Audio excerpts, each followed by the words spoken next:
Welcome back to the channel and welcome back to a new season of Marvel Snap. It is the Black Panther season and this new card is going to be the highlight of the video. I'm going to be showing off two decks. One is a pure Pool 1 based Black Panther deck, so if you buy the Battle Pass, get Black Panther, and you have all the Pool 1 cards, you could plug that in right now.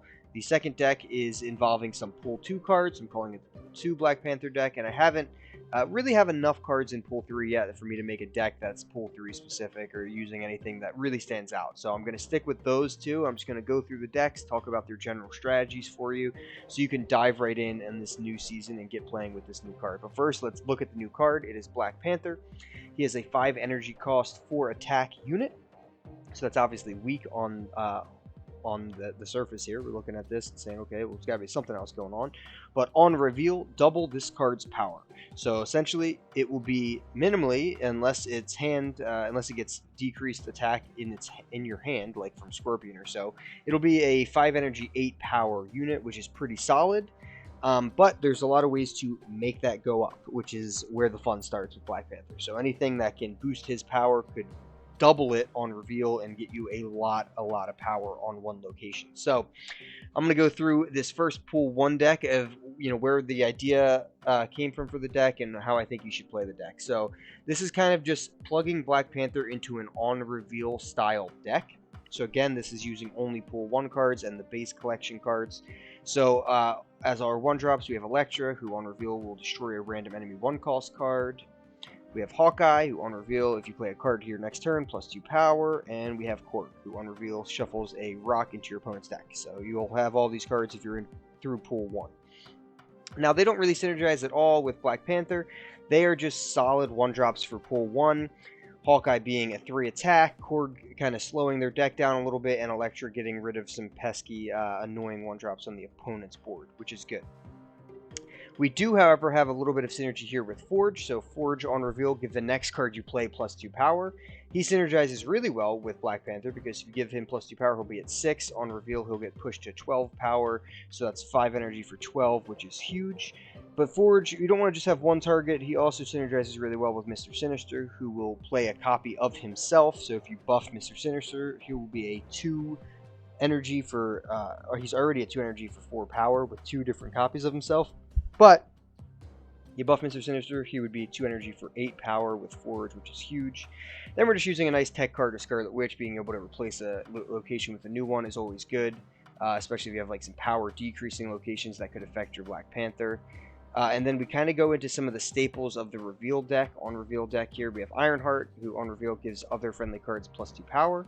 Now, this has an interesting synergy with Black Panther. So obviously, it won't hit anything in your hand. It'll hit the board. But if it's hitting Black Panther, if Black Panther is already on the board, you can essentially, if you play Odin at this point, so really the combo is you play Odin, who activates the on-reveal abilities of your other cards at this location. If you play Odin and Ironheart hits Black Panther, and then Black Panther triggers his on-reveal again, so that would look like you have Ironheart at the location, then you have Black Panther at the location, then you drop Odin at the location.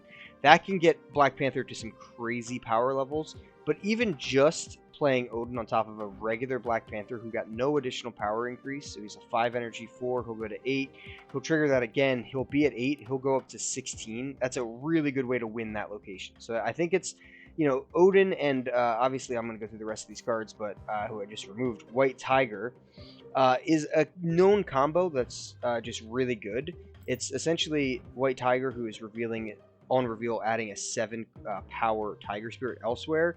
Well, that doesn't really help you win the Odin location that well, so it's kind of cool because Black Panther really helps win that location where Odin's going to be. So it's actually a really nice plug-in here for this deck because essentially you can play Odin on top of White Tiger to try to win a different location, or play Odin on top of Black Panther to dominate that location. Both are viable, so we're running both. And then we're using Enchantress, which is another tech card, who just on reveal, again, remove the abilities from all ongoing cards at this location. Especially if you're in Pool 1, there's a lot of strong ongoing cards, and even, outside of that as well, but especially in Pool 1, people like to play, Claw, Namor, etc., and, you can really shut that down. Khazar and Blue Marvel being 2 of the most popular. So she's a really important key piece there. And then the last piece is White Queen, who on reveal draws a copy of the highest card in your opponent's hand. She's a 4-cost, 6 power, just a really solid card all around. And she'll let you get a different 6-drop most of the time. You're going to steal a 6-drop from your opponent that, if you don't have Odin, could be a good replacement. So you can go like White Queen, Black Panther, and then whatever 6-drop you stole from them. And Black Panther, you know, White Tiger is solid for 5. Putting these things on a different location is good, but you really need Odin to make that work. Black Panther kind of stands out because he's still just 5 energy for 8 power, which is like really good value. So even if you don't have Odin, you can get a nice 6-drop with White Queen and find a really strong curve there. Deck's really good. I played it a lot. It's a super solid deck. If you're in pool 1 and you need a deck, even if you're not in pool 1, I think this is a really solid starting spot for a deck. You know, twinkle in some other cards. Like I said, there are all the 1-drops could change. If you have favorite 1-drops later, you could change all those. You could move up to Sunspot, Iceman, Scorpion. You could move into any other 1-drops that you really like, and it would still function the same. And then, you know, you could just spice this up with some other things like Scarlet Witch and Enchantress and White Queen. I think are all very replaceable cards. So if you have anything that you're really digging from pool 2 or 3, throw it in here. It'll work well. Pool 2, I wanted to go a little bit different route. I didn't want to just do another, okay, here's my upgraded on reveal deck, because that would kind of be just like the pool 1. It's just kind of, all right, you're going to upgrade this. And like I said, if you want to do that, please feel free. I think this is a very upgradable deck. But I wanted to do something a little bit different. I haven't seen a whole lot, and it's combining Black Panther with some of the Destroy package, and of course, Okoye and Nakia. So I think, you know, this is a really solid, but a little bit of an outside off meta version of a Black Panther deck. I'm going to go through it right now. So it's running the Destroy package, which is cards we're trying to essentially destroy to boost our other cards up. So we have Nova, who on Destroy will give +1 power everywhere else. We got Bucky Barnes, who on Destruction turns into the Winter Soldier, which is great. We're still running Forge, who we went over, and Mr. Sinister, who we went over. But we're adding Carnage in. So Carnage is good for, he destroys everything at this location, and he gains +2 power for each thing he destroyed. He's good for triggering Bucky Barnes and Nova, etc. And Sabretooth here as well, who when destroyed returns to your hand, and it costs 0. He's good for all that, and there's some other destroy cards you could work in, but I left it at that for now. But then we get to kind of the reason why I'm including these destroy cards. So you get to Okoye, who is giving every other card in your deck +1 power. So she's really good on 2 because every card you draw from there on out is going to have +1 power. And Nakia, who gives the 2 leftmost cards in your hand +2 power. So that's a really good card as well. So anytime you buff Mr. Sinister, you're going to get an additional version of that character with the same buffs. And anytime you buff Black Panther, you can get all of that extra damage doubled, which is huge.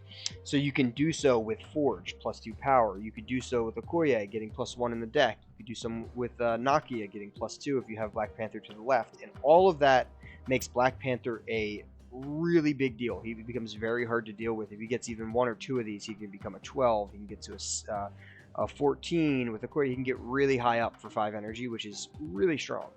The other thing is Carnage kind of just needs targets to eat, and Nakia is a 3 energy for 1 power. We don't really need her on the board after we play her, so it kind of pairs really well with being able to eat that as Carnage and get a ton of power as 1 unit. Okoye, kind of the same thing. She's a 2 for 2, so Carnage eating her, same thing. It's the same power that you gain 1 from Nakia, you stay the same with Okoye. So that's kind of where the idea came from. These units don't really need to stay on the board. They just need to get revealed, and then once they do, they get, you know, they can easily get removed. Filling out the rest of the deck, we have Killmonger, who is kind of a cute card here. It's also great theme, but he on reveal destroys all 1-cost cards, which is fun because we're only running Nova, who we want to get destroyed. So he acts as a key trigger for Nova in later turns. If you don't Carnage or Deathlock, who on reveal destroys your other cards at this location, he acts as a key trigger for Nova, and this is the only 1-drop that you'll kill on your own board. And he can just clear out all the important 1-drops on the opponent's board. You know, Ant-Man, Ebony Maw, Sunspot, etc. So really solid card there. And then we end it with America Chavez. So the reason this putting America Chavez in, I try to put her in any deck that really kind of requires a certain curve. She essentially won't be drawn until turn 6. So she'll allow you to kind of run an 11-card deck, per se. So she will not be in your opening hand, will not be drawn in between any of the turns until you get to the last turn. So until then, you're playing with these 11 cards. You see my mana curve is pretty cheap, so we're going to have a lot of options. We're going to play a lot of our cards, and then on turn 6, if we haven't gotten Black Panther out, if we're not feeling good about a location, we'll have a 9 power add-on somewhere, which is great. Also, this deck just kind of can really function super strongly against a lot of other decks because Killmonger really shuts down things, and you can easily win 2 locations, just like with Carnage, Black Panther, and Chavez can really shut down 1 or 2 locations. But it has good backup plans with Mr. Sinister and Bucky Barnes, etc. There are some other destruction cards you could add in here. Wolverine's not in the deck, but he can also get added pretty easily. You could add more buff-based cards. You could add really a whole lot to this deck, and there's a lot of flex spots that I think you could change. You could definitely take out Sabretooth and Deathlock. You take out Killmonger. There's a lot of things you could do with the deck, but I think it's a really solid pool 2 deck. And definitely you could start adding some of the more destruction-based cards in pool 1 if you'd like, or pool 3, I mean, with Deadpool and when I unlock Venom eventually. Both of those, if you're looking to add things to this pool 2 deck, because you're already in pool 3, both are viable. But I would give both of these a shot to start, see how you like them, see how you feel about both of them, and then see what kind of upgrades you want to make from there. Black Panther is a ton of fun, so if you haven't bought the Battle Pass and you want to, I think he's pretty worth it. I'm having more fun with him than I did with Miles Morales last season, so I'm really enjoying Black Panther in general. He's got a lot of pretty fun play patterns, and he kind of makes use of some cards that have been a little bit left behind, like Okoye, Nakia, and Forge. I haven't really seen them a whole lot, so it's kind of fun to actually see these cards shining a little bit more with the addition of Black Panther in the game. So hopefully you guys liked the video. Try out the 2 decks. Leave a like, leave a subscription, drop a comment for what else you want to see on this channel. Keep helping us grow. Thank you for all the support recently, and keep on snapping.